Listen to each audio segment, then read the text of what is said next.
Hello everyone. कल हमने बात की थी साम्य अवस्था के बारे में। आज हम साम्य अवस्था का नेक्स्ट टॉपिक सक्रिय द्रव्यमान के बारे में बात करेंगे। मैं हूं छगन प्रजापत, ज्ञानशाला एजुकेशनल चैनल से आपका स्वागत है। हाँ, हम केमिस्ट्री से रिलेटेड टॉपिक्स की बात कर रहे हैं। क्लास 11th का साम्य अवस्था टॉपिक है, उसके अंदर हम नेक्स्ट टॉपिक सक्रिय द्रव्यमान के बारे में बात करेंगे। क्या होता है सक्रिय द्रव्यमान? हम इसको एक्टिव मास के नाम से जानते हैं। एक्टिव मास क्या होता है, इसके बारे में बात करते हैं। तो सबसे पहले हम विलियन के अंदर एक्टिव मास की बात करें तो हमेशा ध्यान रखना है, एक्टिव मास की जो सांद्रता है, कंसंट्रेटी है, वो मोल प्रति लीटर के अंदर दर्शाई जाती है। जैसे मोलरता के अंदर आपने पढ़ी थी, उसी प्रकार से इस सांद्रता की भी जो इकाई होती है वो होती है मोल प्रति लीटर। ठीक है, और सांद्रता को हमेशा गुरु कोष्टक के अंदर दर्शाया जाता है। जैसे ये गुरु कोष्टक का मतलब है एक बड़ा कोष्टक, इसके अंदर इसको दर्शाया जाता है। इसको गुरु कोष्टक के नाम से जाना जाता है। इसका फॉर्मूला की बात करें, इसका सूत्र है, देखो, पदार्थ के मोल अपॉन आयतन। पदार्थ के मोल आपने मोलरता के अंदर पढ़ा था। पदार्थ का भार अपॉन पदार्थ का अणुभार क्या होता है? पदार्थ का मोल होता है। ठीक है, तो पदार्थ का मोल अपॉन आयतन, यदि आयतन में बशर्त यदि लीटर में दिया हुआ है आयतन, तो हम ये फॉर्मूला उपयोग में लेंगे। दूसरी बात है, यदि आयतन लीटर की जगह मिलीलीटर में दिया हुआ हो तो आपको ये वाला फॉर्मूला लगाना है, पदार्थ का भार अपॉन पदार्थ का अणुभार इंटू आयतन। आयतन यदि मिलीलीटर में है, उसको लीटर में कन्वर्ट करने के लिए 1000 का भाग देते हैं। इस 1000 को मैंने ऊपर कन्वर्ट कर दिया तो ये इसके गुणों में आ गया। ठीक है, हाँ। इसके बाद बात करते हैं, यदि किसी अभिक्रिया में, यदि कोई साम्य अवस्था वाली अभिक्रिया है, यदि किसी अभिक्रिया में अभिकारक गैस में दिया गया हो, अभिकारक किसमें दिया गया हो? गैस में दिया गया हो, तो गैस दाब में होता है। हमेशा गैस किस में होता है? दाब में होता है। और दाब को हम एटम से दर्शाते हैं। एटम दाब का क्या है? मात्रक है। फिर हम बात करते हैं द्रव्य अनुपाती क्रिया का नियम। सबसे इंपॉर्टेंट है द्रव्य अनुपाती क्रिया का नियम, लॉ ऑफ मास एक्शन। ठीक है, मास एक्शन का क्या लॉ है, इसके बारे में बात करते हैं। सबसे पहले मास एक्शन का लॉ है, गुलबर्ग और वागे ने दिया था 1864 के अंदर। 1864 के अंदर गुलबर्ग और वागे ने ये द्रव्य अनुपाती क्रिया का नियम दिया था। ज्यादातर इसको पूछते नहीं एग्जाम के अंदर, ज्यादा याद रखने की जरूरत नहीं है, लेकिन फिर भी एक बार बता देता हूं। ठीक है, हाँ। रासायनिक अभिक्रिया की दर समानुपाती क्रिया कारकों के सक्रिय द्रव्यमानों के गुणनफल। ठीक है, मतलब द्रव्य अनुपाती नियम गुलबर्ग और वागे ने क्या कहा था? इन्होंने रासायनिक अभिक्रिया की दर होती है, जो रासायनिक अभिक्रिया की दर हमेशा क्रियाकारों के सक्रिय द्रव्यमानों के गुणनफल के सक्रिय धातुओं, जो सक्रिय द्रव्यमानों के गुणनफल के जिनकी घातें संतुलित रासायनिक समीकरण, बैलेंस इक्वेशन के रस समीकरणितीय गुणांक के बराबर होती है। रस समीकरणितीय गुणांक क्या होता है, इसके बारे में भी अभी बात करेंगे। क्या होता है रस समीकरणितीय गुणांक के समानुपाती के बराबर? मतलब जो रासायनिक अभिक्रिया की दर है वो किसी भी रासायनिक अभिक्रिया की जो रस समीकरणितीय घात होती है उसकी संतुलित रासायनिक समीकरण के समानुपाती होती है। ठीक है, ये बात आपको ध्यान रखना है। हाँ, एग्जाम्पल याद रखना है। एग्जाम्पल के अंदर आपको ध्यान रखना है, जैसे एक N2 और H2 गैस मिलकर NH3 का निर्माण कर रहे हैं। ये इसका अभिकारक है, ये उत्पाद है। जब अभिक्रिया इस तरफ हो रही है तो ये तो अभिकारक है, ये उत्पाद है। जब अभिक्रिया इस तरफ हो रही है तो NH3 क्या है? अभिकारक है, और ये क्या है? उत्पाद है। ठीक है, हाँ। तो अग्र अभिक्रिया, ये आगे वाली अभिक्रिया, पच अभिक्रिया ये पीछे वाली अभिक्रिया। अग्र अभिक्रिया की दर होगी वो R फॉरवर्ड समानुपाती हो जाएगा H2 N2H2। ये N2 है, N2H2, N2 और H2 ये अग्र अभिक्रिया की दर है। ठीक है, तो ये फर्स्टली है। और इसके बाद पच अभिक्रिया की तरफ बैकवर्ड के अंदर देखो, बैकवर्ड है वो किसके समानुपाती? NH3 के, क्योंकि अभिकारक की दर के समानुपाती होता है। तो ये इसका अभिकारक है, ये इसका अभिकारक है, दोनों के। फिर बात करते हैं इसके अंदर, इसका एक मॉलिक्यूल है, इसके 3 मॉलिक्यूल है, इसके 2 मॉलिक्यूल। जब हम इसको बैलेंस करते हैं तब, क्योंकि हमें संतुलित रासायनिक समीकरण का कहा गया है, इसलिए इसको बैलेंस करिए। ठीक है, जब इसको बैलेंस की तो देखिए इसकी एक इकाई आती है, इसकी 3 और इसकी 2, तो यही है रस समीकरणितीय गुणांक। ठीक है। इसका रस समीकरण मितीय गुणांक N2 का 1 हो जाएगा, H2 का 3 हो जाएगा और NH3 का 2 हो जाएगा रस समीकरण मितीय गुणांक। अब इस रस समीकरण मितीय गुणांक से हम कुछ और बात करते हैं कि किस प्रकार से रस समीकरण मितीय दर्शाती है अभिक्रिया, उसके बारे में बात करते हैं। सबसे पहले हम एक अभिक्रिया लिखेंगे, उसके बारे में बात करते हैं कि किस प्रकार से ये रस समीकरण मितीय दर्शाते हैं। तो सबसे पहले देखिए, एक अग्र अभिक्रिया पच अभिक्रिया की दर के बराबर होती है। तो हम लिखते हैं रिएक्शन A प्लस B साम्य अवस्था में दोनों C प्लस D के साम्य अवस्था में है, ठीक है। इसका रस समीकरण मितीय गुणांक लिख देते हैं। तो रस समीकरण मितीय गुणांक इसका A हो जाएगा स्मॉल, इसका B हो जाएगा, इसका C हो जाएगा, इसका D हो जाएगा, ठीक है। ये इसका रस समीकरण मितीय गुणांक है, ठीक है।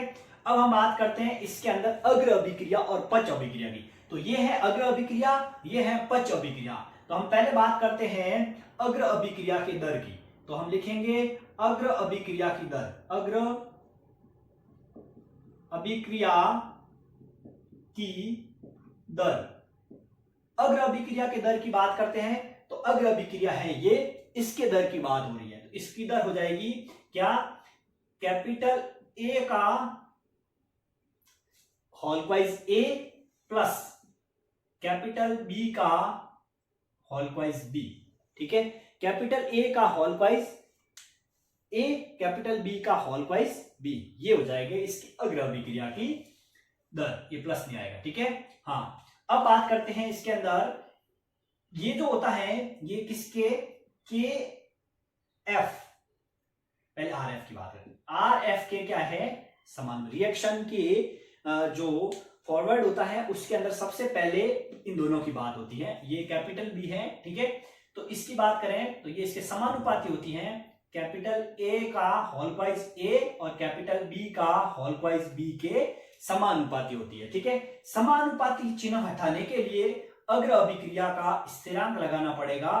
तो KF is equal to KF, RF is equal to KF, ये अग्र अभिक्रिया दर का स्थिरांक है, ठीक है। इसको इसी प्रकार से लिखते हैं, ठीक है, B is equal to B, ठीक है, इस प्रकार से लिखते हैं। और ये है आपके अग्र अभिक्रिया की दर का वेग स्थिरांक,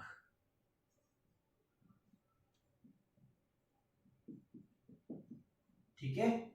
अब हम बात करते हैं सेकंड नंबर, वो आती है आपके पच अभिक्रिया की दर। पच अभिक्रिया की दर, पच अभिक्रिया के दर की बात करें तो पच अभिक्रिया है ये, ठीक है। इसके बारे में बात करते हैं। बैकवर्ड के अंदर क्या होगा, तो ये होगा आपके कैपिटल C की होलक्वाइज C और कैपिटल D का होलक्वाइज D, ठीक है। अब हम बात करेंगे बैकवर्ड के अंदर R बैकवर्ड समानुपाती क्या होगा, कैपिटल C का C और कैपिटल D का D, ठीक है, ये हो जाएगा। अब इसके अंदर भी क्या आएगा, R B is equal to K A, वो है पच अभिक्रिया की दर का वेग स्थिरांक, ठीक है। इसको हम लिखेंगे के बी, सी की होलक्वाइज सी और डी का होलक्वाइज डी, ये लिखेंगे, ठीक है। ये आपको ध्यान रखना है। ये आप लिख सकते हो पच अभिक्रिया की दर का वेग स्थिरांक, ठीक है। हाँ, अब हम बात करते हैं नेक्स्ट। तो नेक्स्ट आपको ध्यान रखना है पच अभिक्रिया की दर और अग्र अभिक्रिया की दर हो गई है। इसके बाद में आपको क्या करना है, ये डेरिवेशन करा रहा हूं जो आपको ध्यान रखना है कि अग्र अभिक्रिया की दर और पच अभिक्रिया की दर जब साम्य अवस्था में आती है तो किस प्रकार से इनकी रस समीकरण मितीय गुणांक दर्शाते हैं, उसके बारे में बात करते हैं, ठीक है। तो हम देखिए, सबसे पहले आपको याद रखना आर एफ है वो किसके समानुपाती हो जाएगा, किसके बराबर हो जाएगा, वो हो जाएगा आर बी के बराबर हो जाएगा। तो आपको क्या करना है, आर एफ लिखना है पहले, के एफ ए की पावर ए और बी की पावर बी, ठीक है। Is equal to R B लिखना है। आर बी का होगा के B C is equal to C और D is equal to D. ठीक है, ये हो गया इसका रस समीकरणितीय गुणांक। अब हमें ये देखना है इसको कि एफ अपॉन के बी। ठीक है, के बी के एफ है, इसके अंदर ये इसके गुणा में है, ऊपर आ जाएगा सी और डी की घात D is equal upon two कितना हो जाएगा, ये हो जाएगा ए की घात ए बी की घात बी। ये हो जाएगा रस समीकरणितीय गुणांक। अब आप ध्यान रखना है जो ये दिखाया गया है, जो ये के एफ और के बी दिखाया गया है, ये आपके एक स्थिरांक के बराबर हो जाएगा। ठीक है, और के है, ये आपको ध्यान रखना है, के इज इक्वल टू के एफ अपॉन के बी।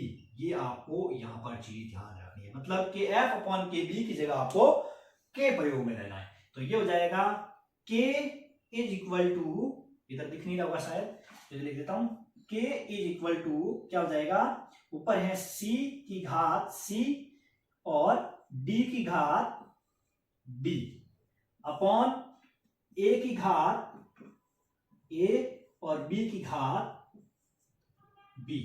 ये हो जाएगा आपके रस समीकरणितीय गुणांक से किस प्रकार से रिएक्शन को दर्शाया जाता है, इस प्रकार से दर्शाया जाता है, ये आपको ध्यान रखना है। ठीक है, ये तो हो गया आपके। अब इसके अंदर आपको अलग अलग पूछे तो Kc का हो जाएगा सांद्रता के लिए और Kp हो जाएगा आपके आंशिक दाब के लिए। तो हम देख लेते हैं एक बार किस प्रकार से Kc और Kb के बीच में स्क्रीनशॉट लेना चाहते हो ले सकते हो। ठीक है, हाँ, अब बात करते हैं हम इसी रिएक्शन के दौरान Kp और Kc के बीच में किस प्रकार से हम इसको दर्शा सकते हैं। ठीक है, हाँ, तो अब हम बात करते हैं इसके अंदर, अपन पहले Kc सांद्रता की बात करते हैं और दूसरी हम बात करेंगे आंशिक दाब की। सांद्रता और आंशिक दाब की बात करते हैं तो Kc हो जाएगा C की घात C और D की घात D अपॉन A की घात A और B की घात B। ये हो जाएगा। आंशिक दाब के अंदर क्या होता है, आंशिक दाब के अंदर Kc की जगह आ जाएगा Kp और यहां पर ध्यान रखना दाब के लिए P लगाया जाता है। ठीक है, तो ये हो जाएगा P, यहां पर हो जाएगा आपके पहले है C, तो PC की घात C और PD की घात D अपॉन P A की घात A P B की घात B। इस प्रकार से ये हो जाएगा दाब और सांद्रता के बीच में। जैसे एक अभिक्रिया पढ़ी थी हमने, क्या पढ़ी थी, N2 प्लस H2 रिएक्शन हो गई तो बन गई NH3। ठीक है, इसके अंदर 2, 3 और 1, इस प्रकार से इसके रस समीकरणितीय गुणांक थे। इसको दर्शाना है अभिक्रिया के अंदर, तो आप ध्यान रखना इसको ऐसे दर्शा सकते हैं। ये सांद्रता क्या है, तो Kc इज इक्वल टू क्या हो जाएगा, ये हो जाएगा आपके NH, पहले ऐसे लिख लो प्रेशर के रूप में, तो क्या हो जाएगा P NH3 का क्या हो जाएगा, कितना है NH3, 2, तो 2 अपॉन P A का कितना है N2 घात कितनी है 1 और B का कितना है H2 क्या हो जाएगा, घात है आपके 3। ये हो जाएगा आपके इस अभिक्रिया का रस समीकरणितीय गुणांक। इस प्रकार से आपको लिखना है रस समीकरणितीय गुणांक। ठीक है, तो ये आपको ध्यान रखना है, ये इसका रस समीकरणितीय गुणांक है। आंशिक दाब का ये हो जाएगा, सांद्रता का ये हो जाएगा। नॉर्मल रिएक्शन में आपको बता दिया किस प्रकार से आप कर सकते हो, रस समीकरणितीय गुणांक कैसे दर्शा सकते हो, ये ध्यान रखना है। इसके अंदर गुरु कोष्टक लगाना आपको नहीं भूलना है। ठीक है, अगर अभिक्रिया पच अभिक्रिया किस प्रकार से दर्शाते हैं तो ये आपको ध्यान रखना है। अब जब समय अवस्था आती है तो अगर अभिक्रिया की दर पच अभिक्रिया की दर के बराबर हो जाती है। कल हम नेक्स्ट टॉपिक के अंदर पढ़ेंगे Kc और Kp में संबंध, Kc और Kp के अंदर संबंध पढ़ेंगे, इनके बीच में क्या रिलेशन है उसके बारे में बात करेंगे। ठीक है, तो हम इसके रिलेशन के बारे में कल बात करेंगे और मेरे पढ़ाया हुआ यदि पसंद आए तो चैनल को सब्सक्राइब करना, लाइक करना, शेयर करना, कमेंट करना। धन्यवाद।